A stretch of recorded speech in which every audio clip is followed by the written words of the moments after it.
Selamat datang Bapak Ibu yang berbahagia. Pada video kali ini akan ada sebuah pembahasan yang menarik. Pembahasan ini mengenai peristiwa di dalam ruangan kelas, yaitu tentang pembelajaran berdiferensiasi. Apakah itu pembelajaran berdiferensiasi? Sebelum itu, mari kita amati gambar ini dengan seksama.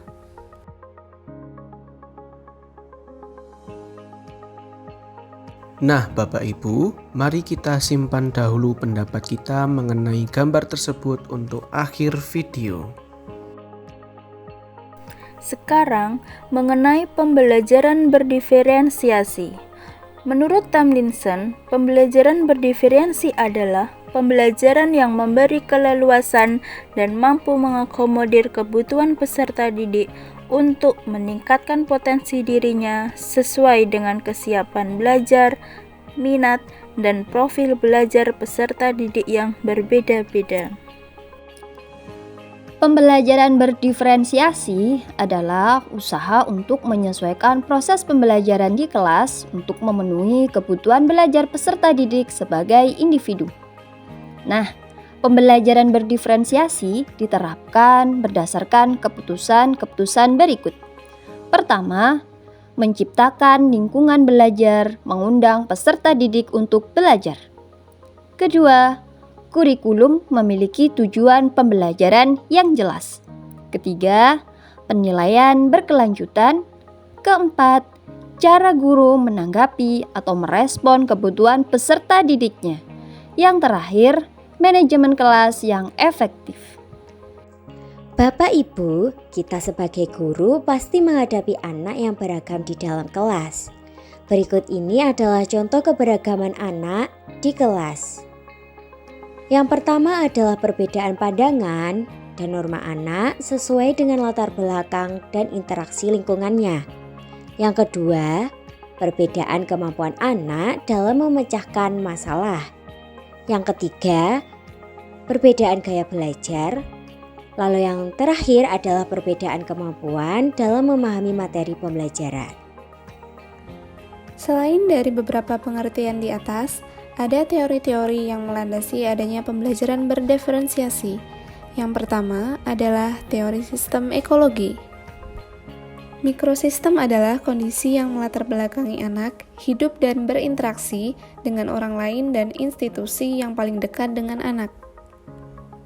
Mesosistem adalah hubungan antara dalam mikrosistem. Ekosistem adalah sistem yang berisi sejumlah kondisi yang mempengaruhi perkembangan anak. Makrosistem terdiri dari keseluruhan pola kultural, yaitu melibatkan budaya di mana anak tinggal. Kronosistem adalah dimensi waktu yang menuntun perjalanan setiap level sistem dari mikro dan makro. Lanjut ke teori kedua, yaitu teori Zone of Proximal Development atau ZPD. Zone of Proximal Development adalah zona antara tingkat perkembangan aktual dan tingkat perkembangan potensial.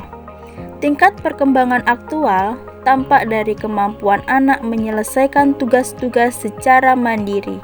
Sedangkan tingkat perkembangan potensial tampak dari kemampuan anak menyelesaikan tugas atau memecahkan masalah dengan bantuan orang dewasa.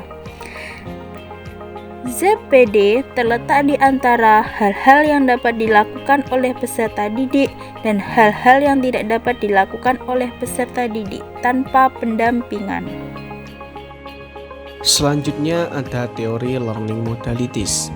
Learning modalities atau gaya belajar yaitu cara-cara yang cenderung dipilih siswa untuk bereaksi dan menggunakan perangsang-perangsang dalam menyerap dan kemudian mengatur serta mengolah informasi pada proses belajar. Kemudian terakhir adalah teori multiple intelligence. Teori tentang multiple intelligence atau disebut sebagai kecerdasan majemuk. Dapat dikatakan juga bahwa setiap orang memiliki beberapa kemampuan dengan jenis kecerdasan dalam tingkat yang berbeda-beda. Menurut Gardner, arti dari multiple intelligence adalah kemampuan untuk menyelesaikan masalah, untuk mendapatkan jawaban yang spesifik, dan untuk belajar materi baru dengan cepat dan efisien. Baiklah Bapak Ibu, dengan pengetahuan Bapak Ibu yang baru, mari kita bersama interpretasikan gambar di awal video. Dapat kita lihat seorang manusia memberikan pengumuman terhadap hewan-hewan yang memiliki bakatnya masing-masing. Manusia mengumumkan bahwa akan menguji hewan-hewan tersebut dengan ujian yang sama, yakni memanjat pohon. Nah, dari ilustrasi tersebut dapat kita lihat bahwa langkah manusia tidak sesuai dengan pembelajaran berdiferensiasi, karena manusia hanya mewadahi bakat dari sebagian hewan. Demikianlah paparan terkait pembelajaran berdiferensiasi. Semoga video ini memberikan ingatan yang bermakna kepada Bapak Ibu semua. Sampai jumpa di video berikutnya.